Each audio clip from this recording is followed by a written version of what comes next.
Gulf Waves Network Corporation. Sa Pangasinan, ito ang DWJE 88.1 FM Radyo Pangasinan. Paborito. Kahit saan sulok ng Pangasinan, Paborito. ikaw ang pinag-uusapan. Paborito. Ang radyo na paborito ng bayan. Paborito. DWJE 88.1 FM ang pinapakinggan. Paborito ng kabataan at matatanda. Paborito. Paborito. Paboritong pakinggan sa bus, tricycle, jeep at mga opisina. Paborito mo, paborito ko, paborito natin lahat. DWJE 88.1 FM Radyo Pangasinan. DWJE 88.1 FM Radyo Pangasinan.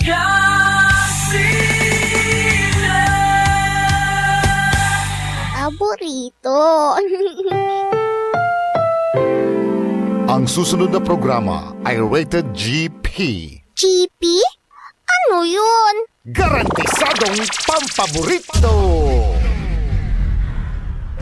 Narito na ang mga unang balita sa araw na ito. Radyo Pangasinan Balita. Be informed. Be the first to know. Radyo Pangasinan Balita. Mga balitang naganap at nangyari sa huling 24 oras sa loob at labas ng Pangasinan. Radyo Pangasinan Balita. Dito lamang sa DWJE 88.1 FM. Paborito. At ngayon, narito na ang inyong tagapagbalita, Amor Ligaspi Diga. Good morning! Maabig ya kabuasan at si kayo namin kapaborito. Agunatan na Lunes, Abril 21, 2025. Welcome po muli sa programang Radyo Pangasinan Balita. At ngayon, sa ulo po ng ating mga balita. Sa ating balitang lokal, minor de edad na lunod sa ilog. Water sports adventure sa Dagupan City, inulusad. Sa ating balitang pambansa, PNP, pinuri sa pagkaka-aresto sa Anson K. Kidnap slay suspects. Easter Sunday message ni President Bongbong Marcos Jr. sa mga mananampalataya, tulungan ang mga nangangailangan. At sa ating balitang pandaigdig, 600 US soldier aalisin sa Syria. Radyo Pangasinan Balita. Samantala sa ating balitang sports, WBC interim lightweight champion Ryan Garcia balak na makalaban si Boots Ennis. Radyo Pangasinan Balita. At sa ating balitang entertainment, Ryan Gosling bibida sa bagong Star Wars movie. Radyo Pangasinan Balita. Bago po sa detalye ng ating mga balita, atin munang alamin ang lagay ng ating panahon sa araw na ito ng Lunes sa pamamagitan ni Ma'am Helen Labadia ng Pag-asa Dagupan City. Ma'am Helen, good morning! Good morning po sa ating lahat. Israelis pa rin ang nakakapekto sa ating bansa. Ito yung Davao Oriental, Davao Occidental, Sarangani, Sultan Kudarat, Basilan, Sulu at Tawi-Tawi. Mga karanas na maulap na kalangitan na may kalkalat na pag-ulan thunderstorm pa rin po na Israelis. Yung Metro Manila ang nalalabing bahagi ng ating bansa, bahagyang maulap na kalangitan na may pananggali ang pag-ulan, dulot pa rin po ito ng Israelis. Walang binabantay ang low pressure area o bagyo sa loob o labas ng Philippine Area of Responsibility at wala ding nakatas na gear warning kaya pwedeng humalaot ang mga maliliit na pasyang pagbalas. Wala rin sa support ato Dagupan, magandang umaga po. Maraming salamat, Ma'am Helen Labadia ng Pag-asa Dagupan City. Radyo Pangasinan Balita.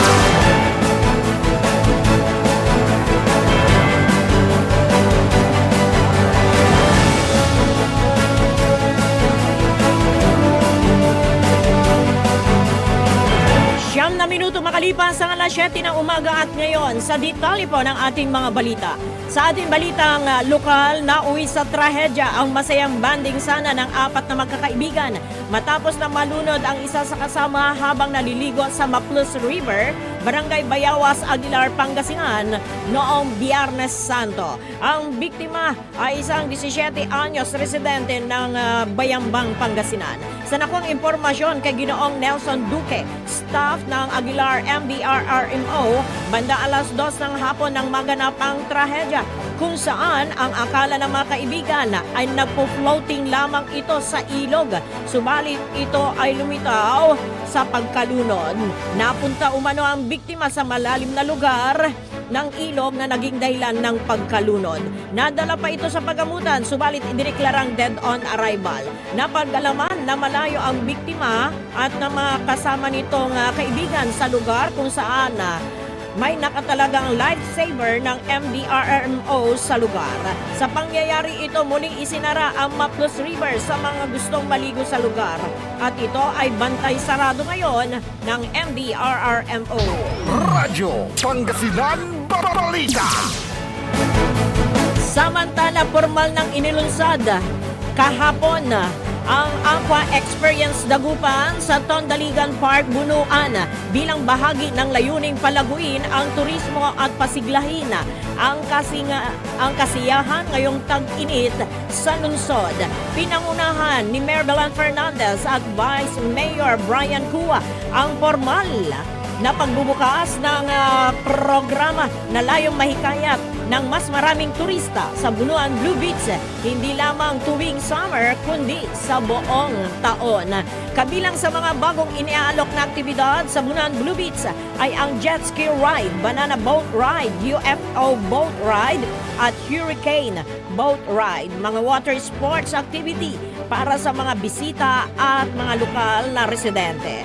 Ang mga pasilidad na ito ay binili ng pamalang lungsod upang maisulong ang turismo sa 3 barangay sa Bunuan, Gisad, Bukig at Binlok na pawang nasa baybaying bahagi ng Lingayen Gulf. Ayon kay Mayor Fernandez, hindi sana naisakatuparan ang pagbili ng mga pasilidad na ito kung hindi naipasa ang Supplemental Budget number 2 noong November 2024. Naipasa ito matapos ang preventive suspension sa loob ng 60 araw ng 3 oposisyong konsihal mula sa Office of the President na naging dahilan upang magkaroon ng bagong balanse ng kapangyarihan sa sangguniang panlunsod at nagbigay daan sa minorya na naging mayorya. Dagdag pa ni Fernandez, may mga karagdagang pasilidad pa na inaasahang maitayo sa Tondaligan Park gaya ng unang skateboard park sa lungsod, MacArthur Memorial Park, One Bunuan Pavilion at isang rest and recreation area na itatayo sa tulong ng Department of Tourism. Kasama na rin sa mga naitayo ang mahigit na 6 na kilometrong boardwalk para sa jogging at biking na proyekto naman ni 4th District Congressman Christopher De Venecia na lalagyan pa ng solar lights sa tulong ng DOT. Kinumpirma rin ng Department of Tourism na ang Bunuan Blue Beach ay angkop para sa surfing at may malaking potensyal na maging isa pang surfing paradise sa Luzon. Radyo Pangasinan Balita. Samantala, ating naman tanggapin ang pagulat ni kapaborito Ding Aquino. Yes, Kuya Ding, good morning. Yes, good morning. Maging naingat dapat at dapat ay ligtas ang mga isa sa ilalim sa dialysis. Ito ang naging reaksyon ni Manawag Mayor Jeremy Jericho Rosario patungkol sa issue ng dialysis machines na pag-aari ng munisipyo na hindi ginamit. Pinaliwanag ni Rosario na nadatnan na nito ang naturang medical equipment ng manalo itong mayor noong 2022 elections na kung saan ay hindi umano kilala ang brand at hindi pa umano siya nakakita ng gumamit nito. Hindi naman niya ibig sabihin na pag may makina ay basta na lang salang ang pasyente dahil ito ay napakadelikado. Kailangan niya ang isang eksperto o isang nephrologist na isang eksperto sa kidney failure. Binanggit ni Rosario na ang Fresenius dialysis machine ay top of the line na pinagkakatiwalaang brand na ginagamit halos ng lahat ng dialysis centers, hindi lang dito sa Pangasinan kundi sa buong bansa. 2 dialysis machine na hindi kilalang brand ang nabili ng munisipyo sa panahon ng transition period matapos ang 2022 elections na hindi ginamit ng Administrasyong Rosario. Dahil dito ay sinisisi si Rosario ng dating mayor, ngayon Vice Mayor Kim Amador, nakalaban ni Rosario sa darating na eleksyon. Kaugnay nito ay sinabi ni Rosario na tatanggapin na lang ito ang sisi kaysa gagamitin ang mga dialysis machine na magsasapanganib naman sa buhay ng kanyang mga kababayan. Ako po, si Ding Aquino, nag-uulat para sa Radyo Pangasinan, DWJE 88.1 FM, paborito. Maraming salamat, kapaborito, Ding Aquino. Radyo Pangasinan Balita. At sa ating huling balitang lokal, hindi sinanto ng kapulisan ng Dagupan noong Biyernes Santo ang dalawang lalaking nagbebenta ng ipinagbabawal na droga sa Sitio Palay, Barangay Karanglaan. Ayon sa Dagupan City Police, ang dalawang suspect na si alias Ope, 36 anyos na tricycle driver, at Gemma, 26 anyos ay nabitag sa inilatag na bypass operation. Nakumpiska sa mga suspect ang 14 na piraso ng heat-sealed transparent plastic sachet na may laman na suspected shabu na tinatayang may timbang na 10 gramo na may market value na 68,000 pesos. Nakumpiska din sa mga suspect ang mark money at boodle money. Ang mga suspect at ang mga nakumpiskang ebidensya ay dinala sa police station para sa kauklang disposition. Kasong paglabag sa Section 5 sa ilalim ng Article 2 ng Republic Act 9165 o Dangerous Drug Act ang kakarapin ng mga suspect. Radyo Pangasinan Balita. 16 na minuto makalipas po ang alas 7 ng umaga at ngayon sa detalye naman po ng ating balitang pambansa. Pinuri ni Speaker Ferdinand Martin Romualdez ang Philippine National Police sa ilalim ng pamumuno ni General Romel Marbil sa mabilis na pagkakaaresto sa mga suspect sa pagdukot at pagpatay sa Filipino-Chinese businessman na si Anson Ke at sa kanyang driver. Ayon kay Speaker Romualdez, malinaw na ipinapakita nito ang determinasyon ng administrasyon ni Pangulong Marcos na maihatid ang katarungan at maprotektahan ng publiko laban sa mga organisadong krimen. Patunay din ito na ang mga law enforcement institutions ay may sapat na kakayahan para resolbahin ang kaso ng walang dugo na dumadanak. Nagpasalamat din ang leader ng Kamara kay President Bongbong Marcos Jr. sa kanyang matatag na suporta sa PNP sa pagtugis at pagdakip sa mga suspect. Kinilala ng PNP ang mga suspect na sina Ricardo Austria David, Raymart Katikesta at David Tanliao na kasalukuyang nasa kustodiya na ngayon ng PNP Anti-Kidnapping Group. Si Liao ay isang Chinese national, ay kusang loob umanong sumuko at inamin ang kanyang pagkakasangkot sa krimen. Naaresto naman ang dalawa sa isang police operation sa Palawan noong araw ng Biyernes. Si Ken, nakilala bilang Anson Tan, at ang kanyang driver na si Armani Pabilio ay iniulat na nawawala noong March 29 matapos umalis mula sa kanilang opisina sa Valenzuela City.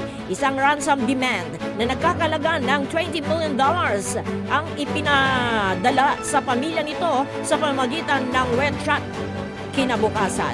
2 bangkay ang natagpuan sa Rodriguez Rizal at nakumpirma na ito ay sina Ke at Pabilio sa pamamagitan ng mga nakuhang forensic evidence. Sa ngayon, bumuo na ang PNP ng isang Special Investigation Task Group na siyang tututok sa kaso. Iniimbestigan na rin ngayon ng mga otoridad ang posibleng kaugnayan ng kaso sa illegal Philippine Offshore Gaming Operators o kay POGOS. Gayon din ang iba pang mga motibo maliban sa kidnap for ransom. Sinabi ni Speaker Romualdez ng pagkakaaresto na naisakatuparan sa pamamagitan ng koordinasyon, intelligence work at paggamit ng teknolohiya ay nagpapakita na epektibo ang makabagong pagpapatupad ng batas.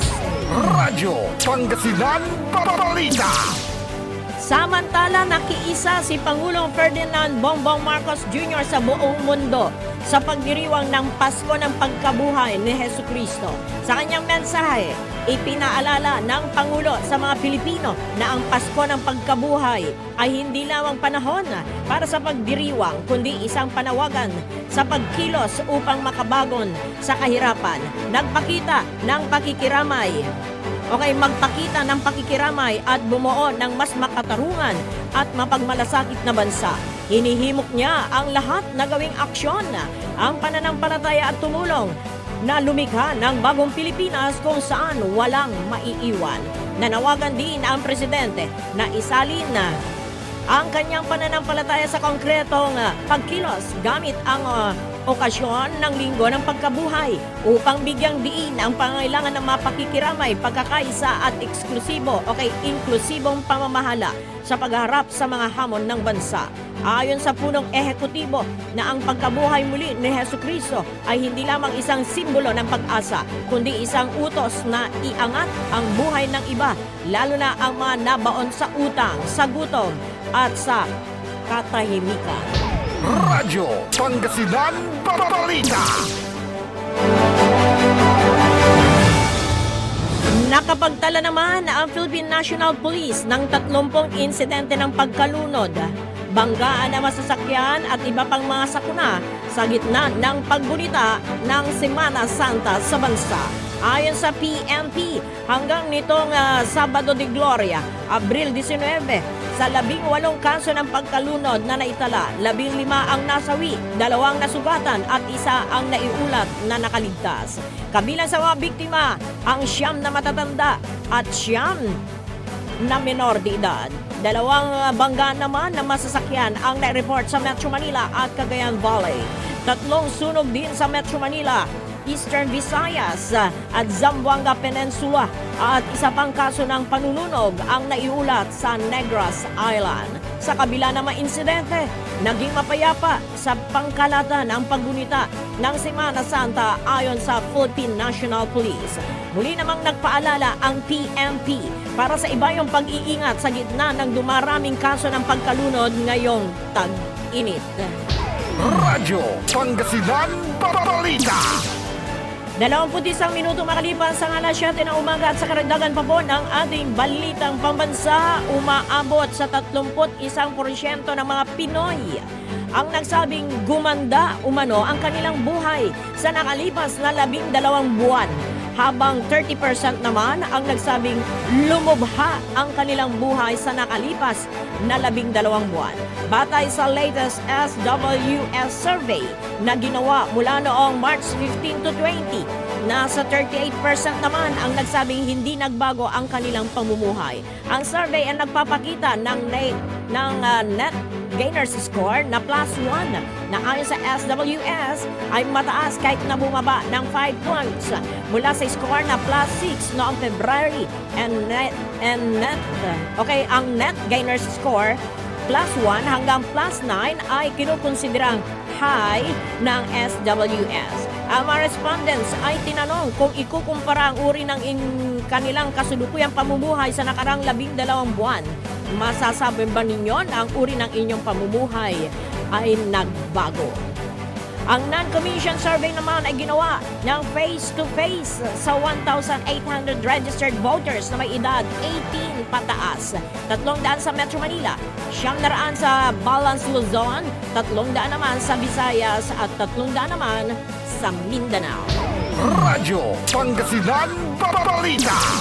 At sa ating huling balitang pambansa, pinakawalan na ang 8 Filipino seafarers na nakulong sa Malaysia dahil sa paglabag sa immigration laws sa nasabing bansa. Sa ulat ng Department of Migrant Workers, ang 8 Pinoy ay may crew ng MT Krishna na nadetine sa isang police station sa Kota Tinggi, Malaysia.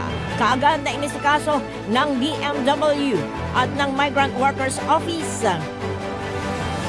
at ang Overseas Workers Welfare Administration sa Kuala Lumpur ang repatriation ng 8 para makauwi na dito sa bansa.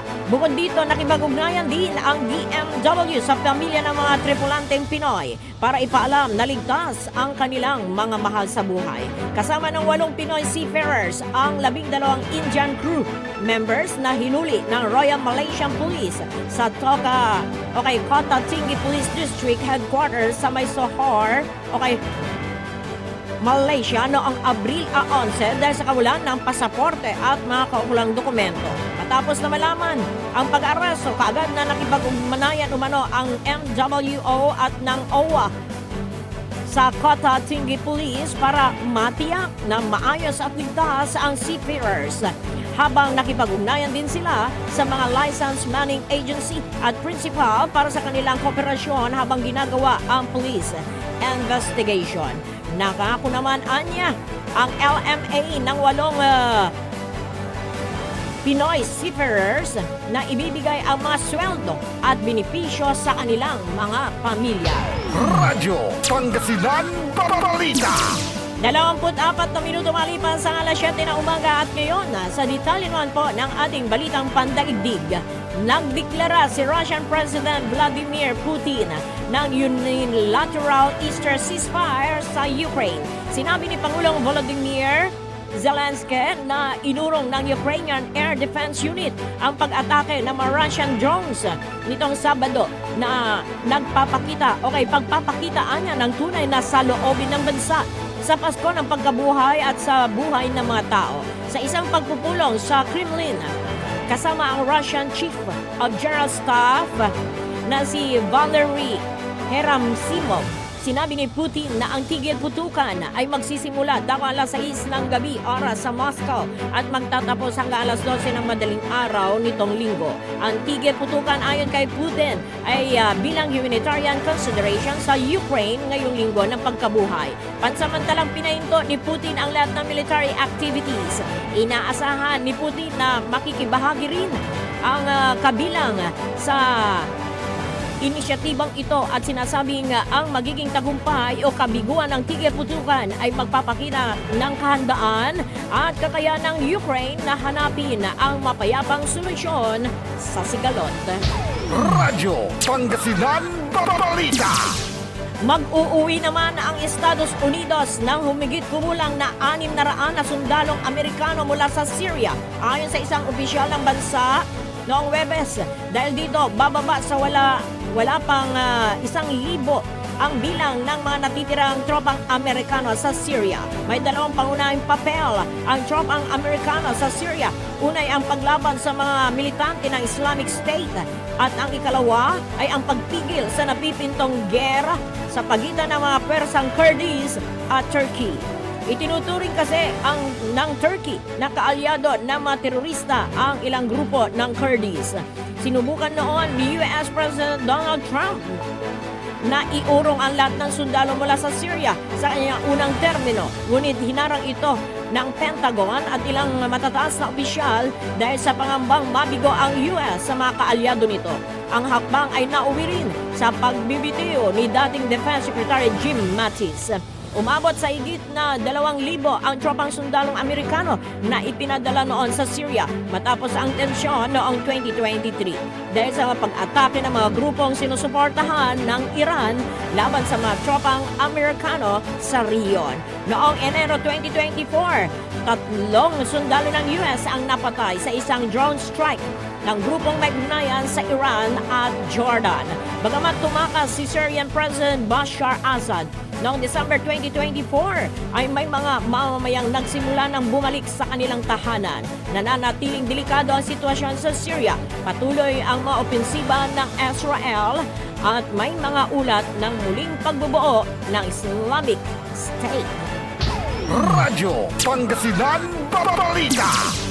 At sa ating huling balitang pandaigdig, binago ng Africa Centers for Disease Control ang prevention at World Health Organization ang Continental Response Plan para sa MPOX upang matugunan ang patuloy na pagkalat nito sa iba't ibang lugar.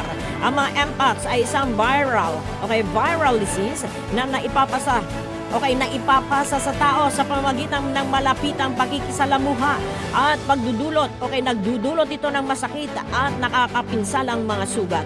Noong 2024, idineklara ng Africa CDC at ng WHO na ang MPOX bilang isang public health emergency. Dahil sa mabilis nitong pagkalat. Sa Africa, mabilis na dumami ang MPOX mula sa Democratic Republic of the Congo patungo sa iba't ibang karating bansa kabilang ang South Africa at Zambia.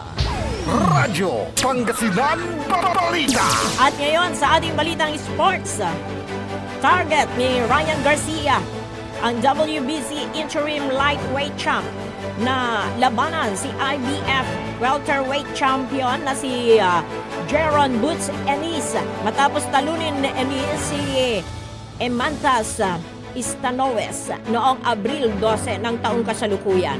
Inilarawan ni Garcia na madaling manalo si Ennis sa 147 pounds dahil mahihina umano ang mga kampiyon sa kategoryang ito. Bagamat matibay si Ennis, sinabi ni Garcia na madalas itong tamaan ng suntok na nagiging sanhi ng kahinaan para ma-knockdown. Ang WBC interim lightweight champ, mas mabagsik siya kumpara kay Stanoes at handa niyang handa siyang umanong gumawa ng mega fight laban kay Ennis. Radyo Pangasinan Balita. At ngayon sa ating balitang entertainment. Nakadagdang bumida ang aktor na si Ryan Gosling sa bagong Star Wars movie. Ang nasabing pelikula ay nakatakdang ipalabas sa susunod na 2 taon. May pamagat nito na Star Wars Starfighter kung saan napiling mag-direct nito ay si Sean Levy. Sinabi nito na naging maganda ang script at maging ang istorya ng nasabing pelikula kaya ito ay labis na nagkaroon ng interest. Dagdag pa nito na mula pa noon ay naging pangarap niya na bumida sa isang pelikula. Radyo Pangasinan Balita. Sumayin niyo mga balita dito po sa ating lalawigan ng Pangasinan. Mga balita sa ating bansa, pandaigdig, sports at entertainment. Sa ngalan po ng ating mga nakasamang si kapaboritong Ding Aquino at sa ating technical side si Engineer Richard Olanday. Ako po si Amor Ligas Pibiga. Maraming salamat and magandang morning! Sikaratan susaray manunaan na balita. Etsayan Kabuasan. Radyo Pangasinan Balita. Ang puta-putang Iran Balita. Kayo mismo ba